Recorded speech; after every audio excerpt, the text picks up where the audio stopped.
Friends, welcome back to Mazhathulli creations. ഈ channel നിങ്ങൾ ആദ്യമായിട്ടാണ് കാണുന്നതെങ്കിൽ സബ്സ്ക്രൈബ് ചെയ്യാൻ മറക്കല്ലേ. ആദിയെ മനുവിനും ജ്യോതിക്കുമൊപ്പം അയക്കുകയാണ് നിത്യ. പറഞ്ഞയക്കുമ്പോൾ ആദിയുടെ സാധനങ്ങളെല്ലാം അവരുടെ കയ്യിൽ കൊടുത്തു വിടുന്നുണ്ട്. പിന്നെ ആദിയുടെ ചില ശീലങ്ങളും അവരെ പറഞ്ഞു ഓർമ്മിപ്പിക്കുന്നു. സങ്കടത്തോടെ പറയുന്നു, എന്നാൽ ശരി, നിങ്ങൾ ഇറങ്ങിക്കോളൂ. ആദി ഇപ്പോൾ ഉറങ്ങുകയാണ്.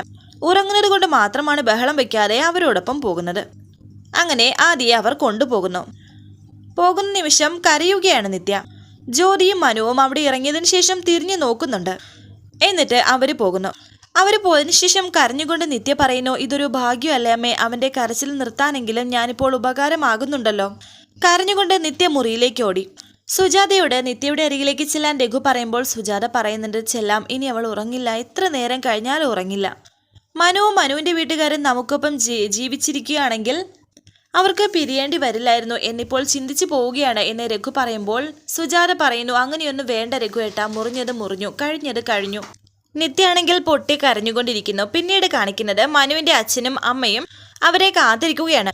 അവര് ഇതുവരെ വന്നില്ലല്ലോ എന്ന് ദമയന്തി പറയുമ്പോൾ അച്ഛൻ പറയുന്നു, അവരവിടെ നിന്ന് തിരിച്ചിട്ടുണ്ടെന്ന്. താൻ ഇനി അവർ വന്നു കഴിയുമ്പോൾ ഒന്ന് പറയാൻ നിൽക്കേണ്ട എന്നൊക്കെ അച്ഛൻ ദമയന്തിയോട് പറഞ്ഞു ഓർമ്മിപ്പിക്കുന്നുണ്ട്. ആ സമയം ഒരു കാറ് വരുന്നു. രണ്ടുപേരും പുറത്തേക്ക് നോക്കുന്നു. മനുവും ജ്യോതിയും ആദിയുമാണ് വന്നിരിക്കുന്നത്. ഉറങ്ങിക്കിടക്കുന്ന ആദിയെ എടുത്തുകൊണ്ടുവരികയാണ് മനു. ഞാൻ മോനെ ഒന്ന് അകത്ത് കിടത്തട്ടെ, വാ ജ്യോതി എന്ന് പറഞ്ഞ് മനുവും ജ്യോതിയും കൂടി കുഞ്ഞുമായി അകത്തേക്ക് പോകുന്നു. മനു ആദിയെ ബെഡിലേക്ക് കൊണ്ട് കിടത്തി. താൻ മോന്റെ കൂടെ ഇവിടെ കിടന്നോളൂ, ഞാൻ വാതിലടച്ചേക്കാം എന്ന് പറഞ്ഞിട്ട് മനു പുറത്തേക്ക് പോകുന്നു. ആദിയുടെ തൊട്ടരികിൽ ജ്യോതി ഇരിക്കുന്നുണ്ട്. മനു താഴേക്ക് അമ്മയുടെയും അച്ഛൻ്റെയും അരികിലേക്ക് വന്നിട്ട് പറയുന്നുണ്ട്, നിത്യേച്ചിയെ കണ്ടപ്പോൾ അവന് വലിയ സന്തോഷമായി. വയറ് നിറയെ ഭക്ഷണമൊക്കെ കഴിച്ചു. അവരാണെങ്കിൽ കല്യാണിയോടൊപ്പം കുറച്ചു നേരം കളിക്കുകയും ചെയ്തു. ഉറങ്ങിയപ്പോൾ നിത്യേച്ചിയെ എടുത്തു തന്നത് എന്ന് പറയുമ്പോൾ അച്ഛൻ പറയുന്നു, കുറച്ച് ദിവസവും ചിലപ്പോൾ ഇങ്ങനെയൊക്കെ ആയിരിക്കും, കുഞ്ഞല്ലേ. ഇത് കേട്ട് അമ്മ പറയുന്നു, കുറച്ച് ദിവസം എന്ന് പറഞ്ഞാൽ നിത്യേനെ രാത്രി ഇങ്ങനെയാണ് ഉദ്ദേശിക്കുന്നത്, അവിടെ കൊണ്ടുപോയി ഉറക്കി തിരിച്ചു കൊണ്ടുവരാൻ എന്നും വേണമെന്നല്ലോ അമ്മേ, അവരങ്ങനെയല്ലേ ജീവിച്ചത് എന്ന് മനു പറയുമ്പോൾ ദമയന്തി പറയുന്നു, എനിക്കിങ്ങനെ ഉറക്കമൊഴിച്ച് കാവലിരിക്കാനൊന്നും പറ്റത്തില്ല. ഇത് കേട്ട് മനു പറയുന്നു, അമ്മ എന്തിനാ ഉറക്കമൊഴിച്ച് കാവലിരിക്കുന്നത്, അമ്മയ്ക്ക് ഉറങ്ങാമായിരുന്നില്ലേ. ദമയന്തി പറയുന്നു, കുടുംബത്തിലൊരു കാര്യം നടക്കുമ്പോൾ അതൊന്നും എന്നെ ബാധിക്കുന്നില്ല എന്ന് പറഞ്ഞ് കയറിക്കിടന്നുറങ്ങാനൊന്നും എന്നെ കൊണ്ട് പറ്റത്തില്ല. താൻ ഈ കണക്ക് വെച്ചുള്ള സംസാരം ഒന്ന് നിർത്താമോ, 2-3 ദിവസമായി തന്റെ സംസാരം അത്ര ശരിയല്ല എന്ന് അച്ഛൻ പറയുമ്പോൾ മനു പറയുന്നു, അമ്മയ്ക്ക് വിഷമം തോന്നിയാലും കുഴപ്പമില്ല, എൻ്റെ കല്യാണം കഴിഞ്ഞ ഉടനെ അമ്മയ്ക്ക് ചെറിയ ചേഞ്ചൊക്കെ ഉണ്ട്. വേറൊന്നുമല്ല, അമ്മ പെട്ടെന്ന് അമ്മായിയമ്മയുടെ സ്റ്റാൻഡിലാണ് സംസാരിക്കുന്നത്. നമ്മുടെ വീട്ടിൽ അത് വേണ്ടമ്മേ, മാറ്റം നിനക്കും ഉണ്ട്. ഇതുവരെ നിന്നെ വിമർശിക്കാറുണ്ടായിരുന്നല്ലോ, ഇല്ലായിരുന്നല്ലോ. ഇപ്പോൾ നല്ലവരെ കണ്ടുകൊണ്ടായിരിക്കാം എന്നോടിപ്പോൾ ഇങ്ങനെയൊക്കെ സംസാരിക്കുന്നത്. ഇത് വെറും കോംപ്ലക്സ് ആണ്, സമൂഹത്തിലൊക്കെ ഉണ്ടാവുന്ന ഒരു കോംപ്ലക്സ്. മകൻ വിവാഹം കഴിക്കുമ്പോൾ മകന്റെ സ്നേഹം പോകുന്നോ എന്നൊരു കോംപ്ലക്സ്, അതൊരു ആദി. അത് നമ്മുടെ വീട്ടിൽ വേണ്ടെന്നാ പറഞ്ഞത്. നേരം ഒരുപാടായി, രണ്ടുപേരും ചെന്ന് കിടക്കാൻ നോക്ക് എന്ന് പറഞ്ഞ് മനു മുറിയിലേക്ക് പോകുന്നു. അവന്റെ ഭാഷയൊക്കെ മാറുന്നുണ്ട്, ഒന്ന് പറഞ്ഞ് നന്നാക്കിയാൽ കൊള്ളാം എന്ന് പറഞ്ഞിട്ട് ദമയന്തി പോകുന്നു. തുടർന്ന് ജ്യോതിയുടെയൊക്കെ അരികിലേക്ക് മനുവും വന്ന് വാതിലടച്ചു. അമ്മ ഇങ്ങനെയാണ് സാധാരണക്കാരെ 2 വാക്കിൽ പറയേണ്ട കാര്യം അമ്മ 4-5 വാക്കിലാണ് പറഞ്ഞു തീർക്കുന്നത്. അതമ്മയുടെ കുട്ടിക്കാലം മുതലേ ഉള്ള ശീലമാണ്. ഇത്രയും പ്രായമുള്ള ഒരാളെ തിരുത്താൻ ശ്രമിക്കുന്നതിനേക്കാൾ നല്ലത് നമ്മൾ പൊരുത്തപ്പെടുന്നതല്ലേ എന്നൊക്കെ മനു പറയുന്നു. അമ്മ എന്ത് പറഞ്ഞാലും എനിക്ക് കുഴപ്പമില്ല, പക്ഷെ എന്തോ അടുക്കാൻ പറ്റാത്തതുപോലെ എൻ്റെ പേടി കൊണ്ടായിരിക്കുമെന്ന് ജ്യോതി. അത് സാരമില്ല, താൻ മനസ്സിരുത്തി സ്നേഹിച്ചാൽ സുജാത അമ്മയെ പോലെ എൻ്റെ അമ്മയുമാകും. അതിനെ കുറച്ചുനാൾ എടുത്തോട്ടെ, ബി ഹാപ്പി എന്നൊക്കെ മനു ജ്യോതിയോട് പറയുന്നുണ്ട്. ആദ്യമോൻ എത്രയും പെട്ടെന്ന് പൊരുത്തപ്പെട്ടാൽ മതി, എല്ലാ പ്രശ്നവും അതോടെ അവസാനിക്കുമെന്ന് മനു പറയുന്നു. പിന്നീട് കാണിക്കുന്നത് ഹരിയുടെ വീട്ടിലേക്ക് ഒരാൾ വന്നിരിക്കുന്നു. ആരോ കോളിംഗ് ബെൽ അടിച്ചു. ആരായി നേരത്തെ എന്ന് പറഞ്ഞിട്ട് അമ്മ അവൻ അവിടേക്ക് വരുന്നു. ഹരിയുടെ വീട് ഇതല്ലേ, എൻ്റെ പേര് ഉല്ലാസ് നെയ്യാറ്റിൻകര, എനിക്ക് ഹരിയെ ഒന്ന് കാണണമായിരുന്നു എന്ന് അദ്ദേഹം പറയുന്നുണ്ട്. സാറ് വന്നാട്ടെ എന്ന് പറഞ്ഞ് അദ്ദേഹത്തെ അകത്തേക്ക് കൂട്ടിക്കൊണ്ട് വന്നിരിക്കുന്നുണ്ട്. എന്നിട്ട് ഹരിയെ വിളിക്കുന്നുണ്ട് അമ്മാവൻ. ഹരി താഴേക്ക് വന്നു. എടാ, നിന്നെ കാണാനാ എന്നൊക്കെ അമ്മാവൻ പറയുമ്പോൾ ഹരി അദ്ദേഹത്തിന്റെ അടുത്തേക്ക് വന്നു. എൻ്റെ പേര് ഉല്ലാസ് നെയ്യാറ്റിൻകര എന്ന് അദ്ദേഹം പറഞ്ഞു. പേര് കേട്ട് എനിക്ക് നല്ല പരിചയമുണ്ടെന്ന് ഹരി പറയുമ്പോൾ എനിക്കൊരു പ്രസിദ്ധീകരണ ശൃംഖലയുണ്ട്, വസന്തം പബ്ലിക്കേഷൻസ്. ഓ, അതാണ് പരിചയം. ഈ RK സാറിന്റെ കവിതകൾ പ്രസിദ്ധീകരിക്കുന്നത് നിങ്ങളായിരുന്നു അല്ലേ എന്ന് ഹരി പറയുമ്പോൾ അദ്ദേഹം പറയുന്നു, ഞാൻ ഹരിയെ ആദ്യമായിട്ടാണ് കാണുന്നത്, പക്ഷേ തൻ്റെ കവിതയിലൂടെ എനിക്ക് തന്നെ നല്ല പരിചയമാണ്. എൻ്റെ കവിതകളോ എന്ന് ഹരി ചോദിക്കുന്നു. അതെങ്ങനെ അറിയാമെന്ന് ഹരി ആകാംക്ഷയോടെ ചോദിച്ചു. നമുക്ക് ഡീറ്റെയിൽ ആയിട്ട് ഒന്ന് ഇരുന്ന് സംസാരിക്കാമെന്ന് ഉല്ലാസ്. അങ്ങനെ അവർ 3 പേരും ഇരുന്ന് സംസാരിക്കുന്നു. 3-4 ദിവസം മുമ്പ് തൻ്റെ കുറേ കവിതകൾ എനിക്ക് പോസ്റ്റിൽ വന്നു, കൂടെ ഒരു കത്തും. ആ കത്ത് ഹരിയുടെ ഒരു ആരാധികയുടേതാണ്. ആ കവിതകൾ പ്രസിദ്ധീകരിക്കണമെന്നായിരുന്നു ആരാധികയുടെ ആവശ്യം. പെട്ടെന്ന് ഹരി ചിന്തിക്കുന്നു, ഉല്ലാസ് സാറേ, കവിത എഴുത്ത് വളരെ സീരിയസ് ആയിട്ട് എടുത്തിട്ടുള്ള ഒരാളല്ല ഞാൻ. എൻ്റെ ഒരു കവിത മാത്രമാണ് ഇതുവരെ പ്രസിദ്ധീകരിച്ചിട്ടുള്ളത്. പിന്നെ ഞാൻ ഇടയ്ക്ക് ചിലത് കുത്തിക്കുറിക്കാറുണ്ട്. ഇത് കേട്ട് ഉല്ലാസ് പറയുന്നു, അതെനിക്കറിയാം. കത്ത് വളരെ വിശാലമായിരുന്നു. അതിൽ ഡീറ്റെയിൽസ് ഒക്കെയുണ്ട്. ഈ ലോകം തന്നെ അറിയണമെന്ന് ആഗ്രഹിക്കുന്നില്ല, പക്ഷേ അദ്ദേഹത്തിന്റെ കഴിവുകൾ പുറം ലോകം അറിയണം. അതാണ് ആരാധികയുടെ വാശി. ഞാൻ ഹരിയുടെ കവിതകൾ നന്നായിട്ട് വായിച്ചു. നഷ്ടപ്പെട്ടതിൻ്റെ ചില തേടലുകൾ എല്ലാ കവിതകളിലുമുണ്ട്. കവിയുടെ അനുമതിയില്ലാതെ എനിക്ക് എങ്ങനെയാ പ്രസിദ്ധീകരിക്കാൻ സാധിക്കുന്നത് എന്ന് ഉല്ലാസ് പറയുന്നു. അതാരാടാ അങ്ങനെ ഒരു ആരാധിക എന്ന് അമ്മാവൻ ഹരിയോട് ചോദിക്കുന്നുണ്ട്. ഹരിക്കാണെങ്കിൽ കാര്യം മനസ്സിലായി. അമ്മാവ, ഞാൻ എഴുതിയ കവിതകൾ മുഴുവനും വായിച്ചിട്ടുള്ളത് ഒരേ ഒരാളാണ്, എൻ്റെ സുഹൃത്ത് നിത്യ എന്ന് ഹരി പറയുമ്പോൾ ഇദ്ദേഹം പറയുന്നു, ആരാധിക ആള് തന്നെയാണ്. അങ്ങനെ പറ. അല്ല സാറേ, ഇത് അച്ചടിക്കാൻ കൊള്ളാവുന്നതാണോ? എങ്കിൽ സാർ അച്ചടിച്ചോ എന്ന് അമ്മാവൻ. എന്ത് പറയുന്നു എന്ന് ഉല്ലാസ് ചോദിക്കുന്നു. വായനയിലേക്ക് ആള് തിരിച്ചു വന്നുകൊണ്ടിരിക്കുന്ന സമയമാണ്. എൻ്റെത് ചെറിയൊരു സ്ഥാനമാണ്, പക്ഷെ എത്തിക്കാൻ സാധിക്കുന്നിടത്തൊക്കെ ഞാൻ എത്തിക്കും.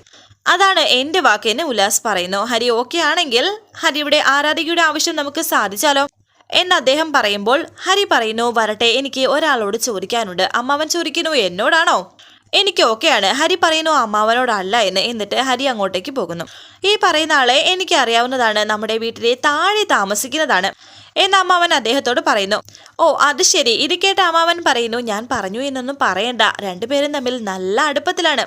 അപ്പോ കൈമാറിയ പ്രണയ ലേഖനങ്ങളാണ് ആരാധികയുടെ സ്വത്ത് അല്ലേ എന്ന് ഉല്ലാസ് പറയുമ്പോൾ അമ്മാവൻ പറയുന്നു, അതൊന്നും എനിക്ക് അറിഞ്ഞുകൂടാ, പക്ഷെ എഴുതുന്നത് അവൾക്ക് വേണ്ടിയിട്ടാണ്.